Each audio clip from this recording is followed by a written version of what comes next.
बच्चों अस्सलाम वालेकुम वरहमतुल्लाहि वबरकातुह। क्या हाल चाल, कैसे चल रही है पढ़ाई आप लोगों की। हम लोग डिस्कस कर रहे थे एम एस चौहान के क्वेश्चंस का सीरीज़। क्या आप लोग इन क्वेश्चन से फ़ायदा उठा पा रहे हो, समझ में आ रहा है, सब कुछ क्लियर कर रहा है ना।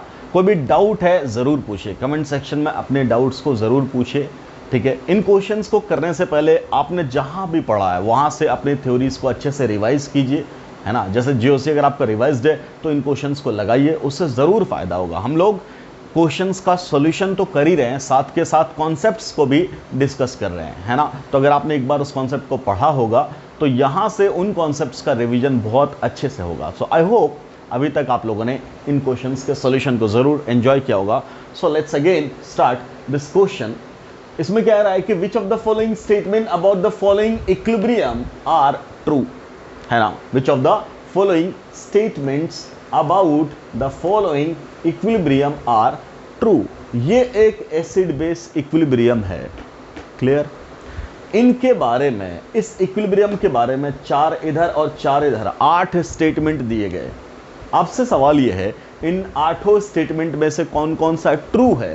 पहला ऑप्शन ए डी एफ, दूसरा ऑप्शन बी डी एच, तीसरा ऑप्शन ए सी एच, चौथा option B D E H. So these are the options, you have to choose the correct option. Now चलिए हम लोग करते हैं डिस्कस। सबसे पहली बात, ये क्या है, एसिड है, और ये क्या है, बेस है। Why sir, this is F negative, ये क्या करेगा, H प्लस खींचेगा यहाँ से, और H प्लस खींच के ही तो जरा देखो वहाँ HF बनाया है, ये सर नो। तो ये क्या है, बोलेंगे बेस है। क्या है ये, बोलो बेस है। और ये क्या है, एसिड है। कोई दिक्कत, इससे बना ये दोनों एसिड बेस, ठीक। तो इस बेस का कॉन्जुगेट क्या, ये एसिड, तो क्या बोलेंगे, this is conjugate acid, yes sir no. और इस एसिड का कॉन्जुगेट ये वाला बेस, बोलो yes sir no, conjugate base. समझ में आ रही है ना बात। एसिड का कॉन्जुगेट बेस, बेस का conjugate acid. Conjugate acid base pair कैसे बनाते थे, एसिड से कॉन्जुगेट बेस बनाना, H प्लस हटा दो, बेस से कॉन्जुगेट एसिड बनाना, H प्लस जोड़ दो, ये तो कॉन्सेप्ट था।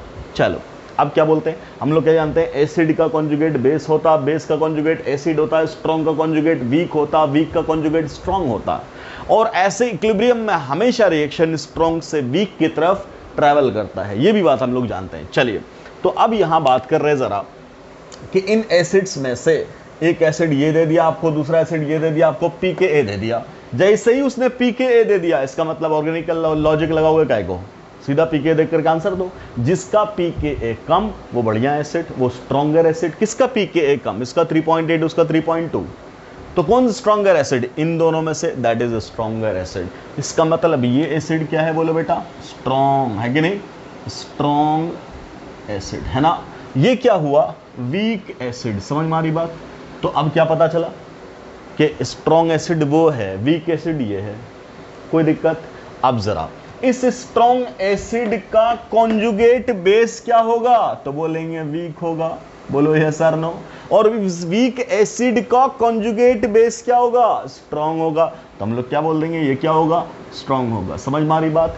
तो अब क्या पता चला कि सर स्ट्रॉन्ग स्ट्रॉन्ग और इधर वीक वीक। हम क्या जानते हैं, रिएक्शन हमेशा किधर से किधर शिफ्ट करता है, स्ट्रॉन्ग से वीक की तरफ। तो इस इक्विलिब्रियम का एक्चुअल फिगर क्या है, फॉरवर्ड की तरफ कम, बैकवर्ड की तरफ ज्यादा। तो एक्चुअल सीन ये है इसका, मतलब रिएक्शन इज बैकवर्ड शिफ्टेड। तो अगर बैकवर्ड शिफ्टेड होगा तो ये एक्सेस में मिलेगा, वो कम अमाउंट में मिलेगा। ये सारी बातें हम लोगों ने समझ ली। अब इसके अकॉर्डिंग अपने ऑप्शंस को चुनो, देखते हैं कौन कौन सा स्टेटमेंट सही है। पहला, HCOOH is the strongest Brønsted acid in this equilibrium.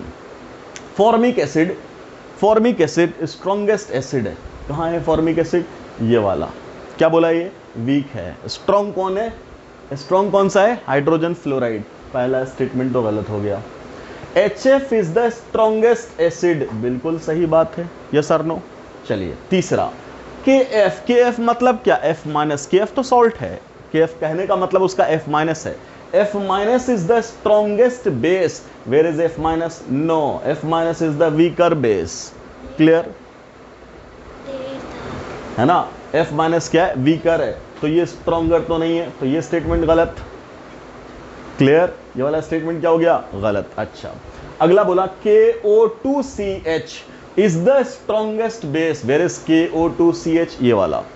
Clear? ये क्या है? Strongest base. बिल्कुल सही बात है, ये स्ट्रॉन्गर है। तो स्टेटमेंट नंबर डी सही। ए गलत, बी सही, सी गलत, डी सही। इतने पहुंच गए। अब आओ इधर। The equilibrium favours reactant side बोला हुआ है, रिएक्टेंट साइड फेवर कर रहा है, बिल्कुल सही है ना। The equilibrium favours product side, बिल्कुल गलत। चलो अगला, formic acid has weaker conjugate base. Where is formic acid? Where is formic acid? This one. It has weaker conjugate base. इसका कॉन्जुगेट बेस कौन है? ये नहीं सर, ये तो स्ट्रॉन्गर है। इसका मतलब ये स्टेटमेंट गलत हो गया। क्लियर? आगे बोला HF has weaker conjugate base. Where is HF? This one. ये स्ट्रॉन्ग है और इसका कॉन्जुगेट बेस क्या है? वीक। इसका मतलब ये वाला स्टेटमेंट सही है बच्चे। तो सही वाला स्टेटमेंट कौन मिला तुम्हें? मिला बी। और क्या मिला? डी। और क्या मिला? ई। और क्या मिला? H. B D E H. Yes sir. So option D will be the correct answer.